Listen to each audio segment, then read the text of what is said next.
मुख्यमंत्री माझी लाडकी बहीण योजनेच्या संदर्भात आज एक महत्त्वाची बातमी समोर आली आहे। लाडक्या बहिणींना डिसेंबर आणि जानेवारी या दोन्ही हप्त्यांचे पैसे एकाच वेळी मिळणार आहेत। राज्य सरकारकडून भाजप नेते आणि मंत्री गिरीश महाजन यांच्याकडून डिसेंबर आणि जानेवारी या दोन्ही हप्त्याबाबत मोठी घोषणा करण्यात आली आहे।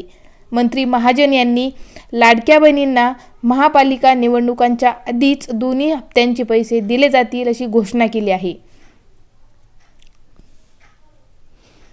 या योजनेच्या माध्यमातून एका वर्षात पात्र लाभार्थ्यांना 18,000 रुपयांचा लाभ मिळतो। दरम्यान या योजनेचा नोव्हेंबर महिन्याचा लाभ 1 जानेवारी 2026 रोजी पात्र लाभार्थ्यांच्या खात्यात जमा झाला आहे।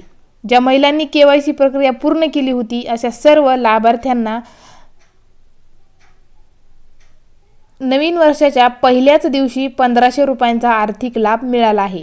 खरं तर नोव्हेंबर आणि डिसेंबर या 2 महिन्यांचे पैसे सोबत लाडक्या बहिणींच्या खात्यात वर्ग केले जाणार असा दावा मध्यंतरी करण्यात आला होता। मात्र प्रत्यक्षात 1 जानेवारी रोजी सरकारने लाडक्या बहिणींना फक्त नोव्हेंबर महिन्याचा हप्ता दिला।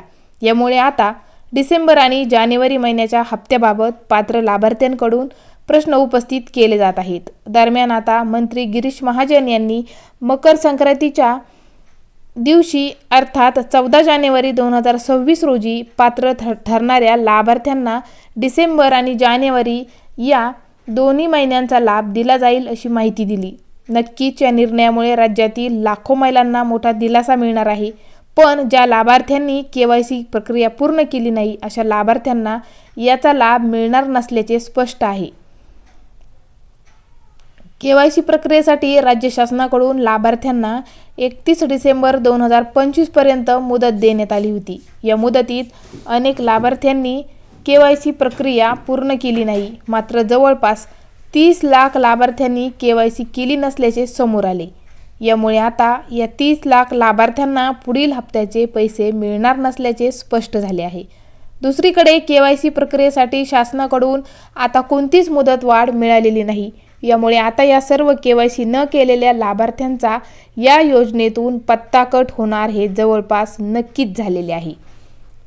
तुम्हाला नोव्हेंबर महिन्याचा हप्ता मिळाला का? कमेंटमध्ये नक्की सांगा। चॅनलवर नवीन असाल तर चॅनलला सबस्क्राईब करायला विसरू नका।